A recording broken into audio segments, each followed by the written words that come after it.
کیا وجوہات ہے کہ پی ٹی آئی ایک گرینڈ الائنس بنانے میں اپوزیشن کے ناکام نظر آ رہی ہے؟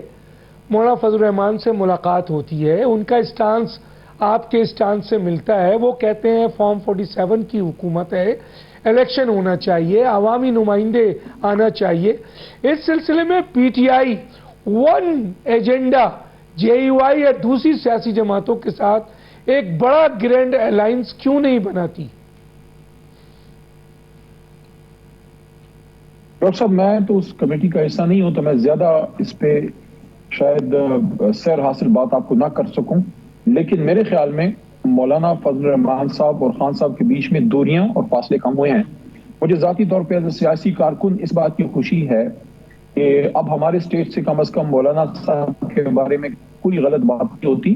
ماضی میں ایک چیز ہوتی تھی، میں اس کو غلط کہوں گا۔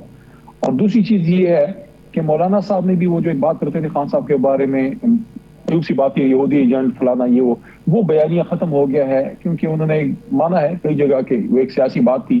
تو الحمدللہ ہم سب مسلمان ہیں، سب پاکستان ہیں، ہم حضور صلی اللہ علیہ وآلہ وسلم کے غلام اور ان کے ایجنٹ ہیں، ہم کسی کے ایجنٹ نہیں ہے، نہ ہم نہ وہ۔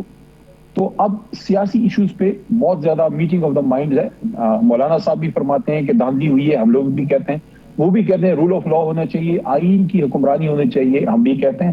تو یہ چیزیں ایسی ہیں جس میں مولانا صاحب ماشاءاللہ خان صاحب کے نزدیک آئے ہیں، اور یہ میں سمجھتا ہوں اچھی بات ہے۔ گرینڈ الائنس کے لیے کوششیں جاری ہیں، لیکن آپ اس چیز کو ضرور اپریشیٹ کیجئے گا کہ بڑا ووٹ عمران خان صاحب کو مل رہا، اٹھا کے میاں صاحب کو دے دیا گیا، یا پیپل پارٹی کو سندھ میں دے دیا گیا، تو چھوٹی جماعتوں کے پاس حصہ آیا بڑا کم ہے۔ آپ دیکھیے پاکستان کی حالیہ تاریخ میں پہلی بار ملک کی بہت تگڑی جماعت ہے، ان کی بڑی روٹس ہیں، جماعت اسلامی فارغ ہے اسمبلی میں، ان کو کچھ ان کا جو جائز بھی حصہ تھا وہ بھی نہیں ملا، اور مولانا صاحب کی جماعت کی اتنی اسٹرینتھ اسمبلی میں نہیں ہے۔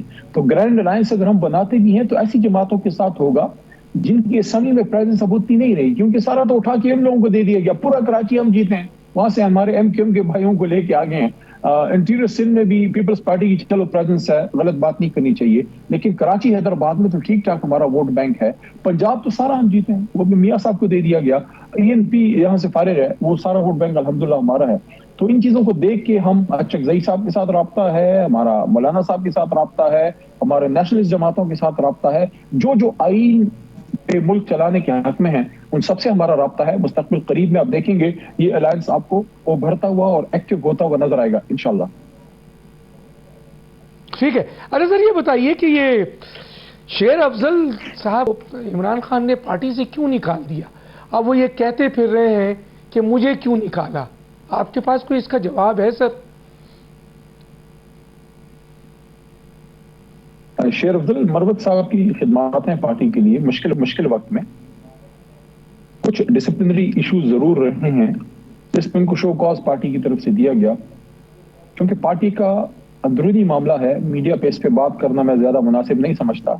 بس اتنا کہوں گا کہ بطور سیاسی کارکن میرا خیال ہے کہ ایک ہیئرنگ اگر مروت صاحب خود اپنی بات خان صاحب کے سامنے پیش کر سکیں، اپنا موقف دے سکیں، اس کے بعد خان صاحب جو بھی فیصلہ کرتے ہیں، ظاہر ہے ہم ہمارے لیڈر ہیں، سب اس کو مانتے ہیں، آج بھی مانتے ہیں، تب بھی مانیں گے، لیکن ایک موقع مروت صاحب کا بنتا ضرور ہے کہ وہ اپنا موقف خان صاحب کے سامنے رکھیں۔ ہو سکتا ہے کوئی چیز ایسی ہو جو خان صاحب کے نوٹس میں نہ آئی ہو، لیکن میں یہ بھی توقع رکھتا ہوں کہ اگر اس میں کوئی لیننسی ہوتی ہے تو پارٹی کے وسیع تر مفاد میں شاید وہ بہتر ہوگا۔